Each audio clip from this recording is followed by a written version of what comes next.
I recently reflected on a time when I was tasked with planning a multi-day event for 500 participants from around the globe. It was scheduled to take place in January, and its purpose was to celebrate the company's successes and introduce the coming year's sales strategy. Organizing the event was no small task and had a lot of moving parts.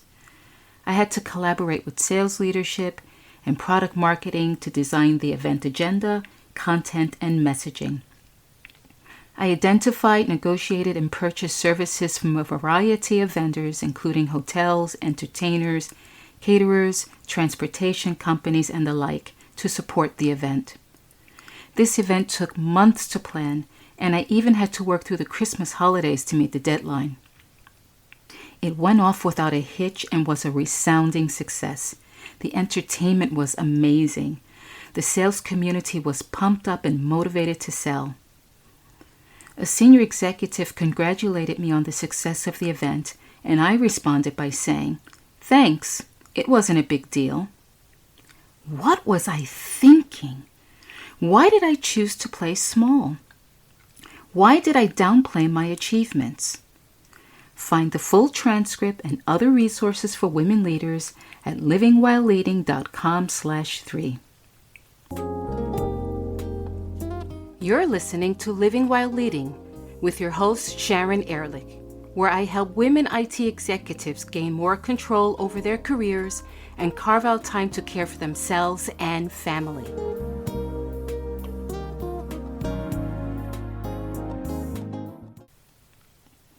Of course, I shouldn't have bored the senior executive with all of the minute details that went into coordinating this activity.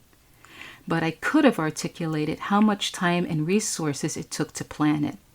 I could have even mentioned that the participants rated the event as one of the best they had ever attended, or even that the event expenses came in under budget. My behavior was a classic case of the paradox of power.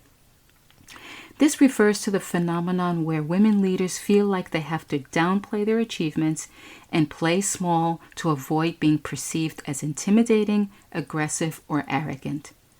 A binary exists that you have to be perceived as either competent or liked, but not both.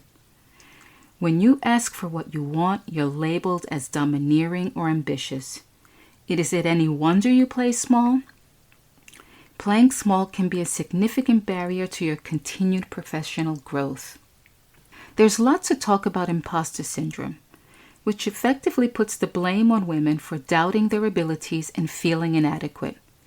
I would like to challenge this notion by saying that imposter syndrome is a direct response to gender bias, mixed messages, and double standards. Think about it. You're judged more harshly than men for the same behaviors. This leads you to habitually downplay your professional achievements to avoid being seen as too arrogant. You take less risk and hesitate making bold business decisions because you understand the consequences will be harsh if the expected outcomes are not achieved. You're accused of not being assertive. However, when you assert yourself, it's offensive. Gender bias and double standards have a significant impact on women leaders, which manifests itself in you being seen as less competent or less deserving of your position. Constantly overcompensating for your perceived lack of leadership qualities. Avoiding being decisive lest you be called bossy. All of this limits your ability to lead effectively. You're exhausted from all of the additional work you put in. You feel isolated and frustrated. What's worse is that you talk to yourself negatively about your capabilities and value. Working in this type of environment is not sustainable. You're not broken and you don't need to be fixed. The system that you work in was not designed with you in mind. Continue to speak out against gender biases and double standards and advocate for more inclusive workplace practices. Additionally, consider these 4 strategies to overcome the paradox of power. 1. Cultivate a strong sense of self-worth and confidence. Step into your greatness and celebrate your achievements. 2. Seek out endorsements from colleagues and leaders, which you can use strategically as needed. 3. Leverage organizational communication vehicles to amplify your achievements. And 4. Build a support network of other women in leadership positions. This community will understand your challenges and provide you with a safe space to share your experiences, receive support, and advice. You cannot single-handedly dismantle gender biases, but you can be the change that you want to see.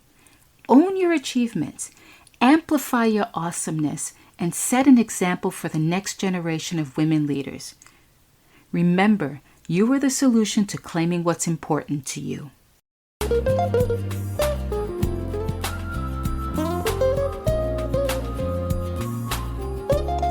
Thanks for listening today. This is your time. Give yourself permission to reclaim what's important to you and be who you want to be. If you're getting value from this podcast, please subscribe, share it, or write a review.